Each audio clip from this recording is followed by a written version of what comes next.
Okay. Okay, wait. Before we do anything else, I need to ask you something. Right now, we haven't even started. Right now.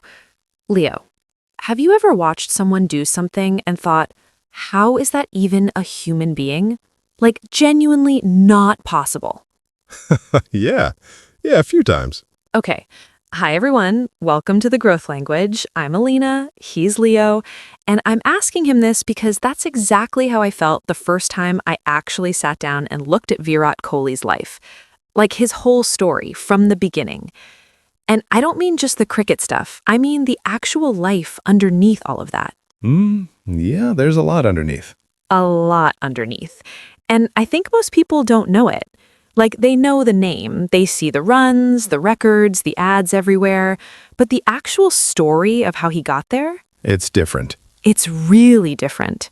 So where do you even start with him?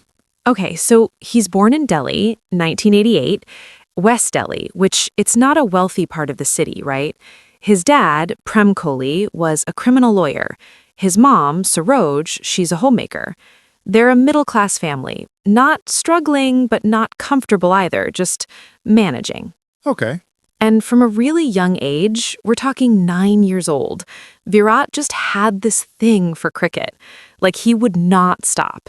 His neighbors actually complained because he'd be outside hitting a ball around until it got dark. Those poor neighbors. I know. But his dad, and this is the part I love, his dad saw it. He actually saw what was happening. And instead of saying, stop playing, focus on your studies, which a lot of parents would say, right? He drove a 9-year-old Virat across Delhi to join a proper cricket academy. Every day? Every day. The West Delhi Cricket Academy. His coach there, Rajkumar Sharma, he said Virat walked in and you could just tell, even at 9, there was something different about how he practiced. Not the talent, the seriousness. At 9 years old.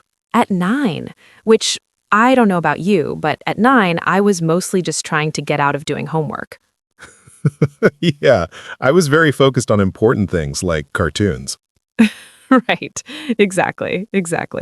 But then, and this is where it gets really hard, when Virat is 18 years old, his dad gets sick, really sick, a brain stroke.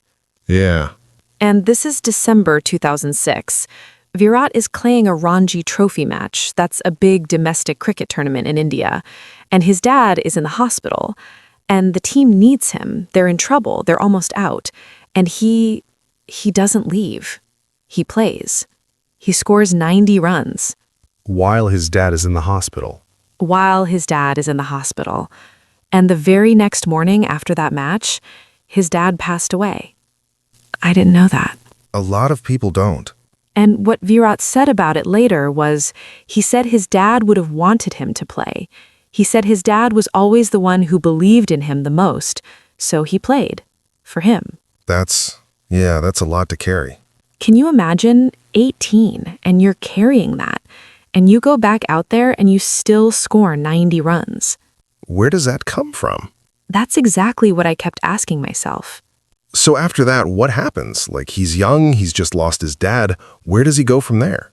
Okay, so this is where it gets interesting, because Virat is talented, right? Everyone knows he's talented. But he's also, at this point, he's kind of living the big city life a little, going out, not sleeping right, eating badly. And he made the India under-19 team, which is huge, but the people around him were saying, yeah, he's good, but he's not taking care of himself. Like, the discipline wasn't there yet. Not fully, not yet. And then something shifts. He starts working with a fitness trainer, Gregory King, and that's when Virat just flips the switch. Completely changes his diet, his training, his sleep. He becomes basically obsessed with his own fitness. I remember reading somewhere that he stopped eating meat for a while, just for his body. Yeah, he went fully plant-based for a period. And his teammates, this is funny, his teammates used to kind of make fun of him for it at first. Like, what are you doing, man? And now almost every major cricket team in the world talks about fitness because of him. He changed the whole culture. He made it cool to take care of yourself. In a sport that didn't really used to care about that, yeah. Okay, but can we talk about, because I think this is important, can we talk about the actual cricket, like the numbers? Because I think people hear he's one of the best ever, and it kind of goes in one ear and out the other. Yes, let's do it. So, Virat Kohli has over 85 international centuries. That means 85 times he scored 100 or more runs in a single innings in international cricket. And that's rare? Sachin Tendulkar holds the world record, 100 centuries. He's considered the greatest of all time, and Virat is second at 82 and counting. He's still playing. So he's chasing the greatest record in cricket history. While actively playing, yeah. He's also one of the highest run scorers across all formats, tests, ODIs, T20s, over 26,000 runs combined in international cricket. That's not a number I can even picture. Right? It's like I tried to put it in my head and I just couldn't. It's thousands of balls, thousands of hours, thousands of decisions made in split seconds under pressure. And he's also captain India. He captained India in tests from 2014 to 2022, and under him, India had their most successful away season ever. They won in Australia. They won in England. These are things India had struggled with for years. Yeah. And he never seems to just relax, does he? Like even when he's in a slump. Oh, let's talk about the slump. Yeah. Okay, so around 2020, 2021, Virat goes through this long dry spell. He doesn't score 100 for almost 3 years. Almost 3 years. For someone like him, that must have been brutal. And the whole world is watching. Every time he walks out to bat, journalists, fans, critics, everyone's counting. Day 1000, still no century. It's everywhere. That's a lot of noise to deal with. He talked about it in interviews, and he was honest. He said it was mentally really hard, that he'd wake up some mornings and just feel heavy. And I think a lot of us can connect to that. Not cricket, not records, just that feeling. You're working hard, you know you're working hard, and it's just not showing up yet. Yeah, the effort is there, the results aren't. And you start wondering, is it me? Did something break? Right. And what does he do? He keeps showing up. He keeps showing up. He gets 100 in November 2023, right? Finally. And after that, he just opens up again. The next year, he scores something like 76 international centuries. Wait, no, that's his total. Sorry. He starts scoring again. He wins the ICC World Cup with India in 2024, and he's named the player of the tournament after 3 years of drought. After 3 years of everyone saying maybe he's done. That's the thing that gets me about him. What do you mean? Like, okay, the talent, okay, the fitness, okay, the records, okay, but the part where the whole world is saying maybe you're finished and you just don't believe them, I don't know how many people can actually do that. I think that's the thing, right? Like, that's what we're really talking about today. Because it's not like he had some magic secret. He just didn't quit during the quiet part. The quiet part. That's what I call it. The part where nothing's happening yet. Where you're working and you have nothing to show anyone. That part is where most people stop. Because it's embarrassing almost, right? You care about something and you're failing at it in public and everyone can see it. And Virat, his quiet part was in front of 1 billion people. Every match is on TV. Every miss is a headline. And he still didn't walk away. He still didn't walk away. Can I say something that might sound a little weird? Always. I feel like the thing about him that people miss is it was never really about cricket. What do you mean? Like, okay, I'll tell you something. I had this job a few years back. It wasn't working. I was trying, genuinely trying, and my boss at the time basically told me in a meeting, not in a mean way, just honest, she said, "You're putting in the hours, but I don't think your head is here." Ooh. And I remember driving home thinking, she's right. Like, I was doing the work, but I wasn't in it. And Virat, watching him, the thing is, his head is always in it. Even in the slump, even under pressure, his mind is actually there, at the crease, in that moment. And that's not just talent. That's a choice. That's something you can choose to do. Not perfectly every time, but you can choose it.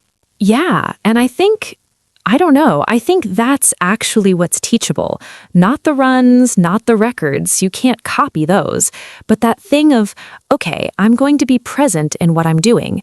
I'm going to take it seriously. I'm going to actually show up mentally and not just physically. Anyone can do that. Anyone can start to do that. And I think the fitness thing matters too. Like, the way he talked about it wasn't, I have to be fit for cricket. It was more like, this is how I respect myself. This is how I respect the game. He said in an interview once, he said when he changed his body, his mind changed too. Like he started believing things about himself that he didn't before. That's interesting. It's like you prove something to yourself by doing something hard, even when no one's making you. Yeah, that's it.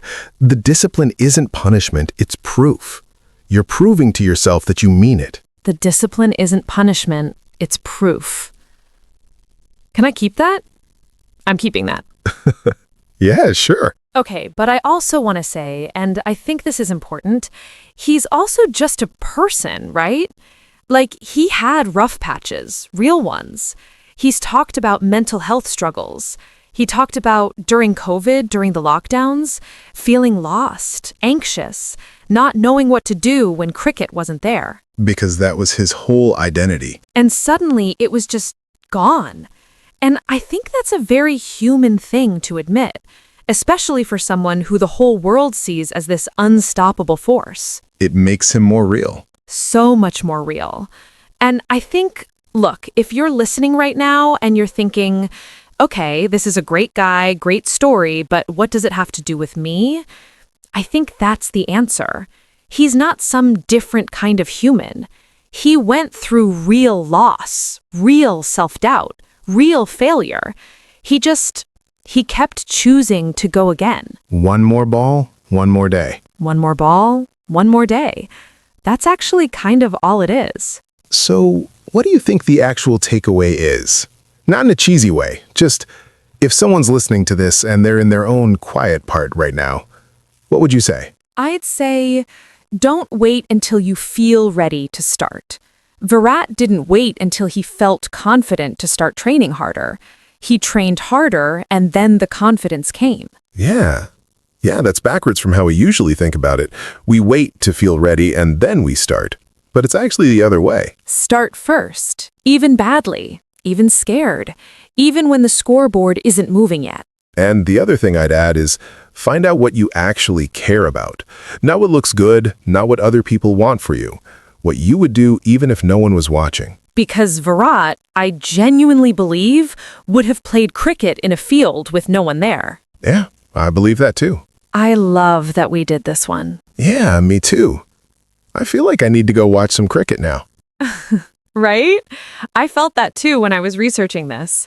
I went down like a 2-hour hole. Worth it. Completely worth it. Hey, if you're listening to this, wherever you are right now, I hope something in here stayed with you. Even just one small thing. The quiet part, the one more day, the discipline being proof, not punishment. Whatever it was. Take it with you. Really, use it. We'll see you in the next one. Take care of yourselves.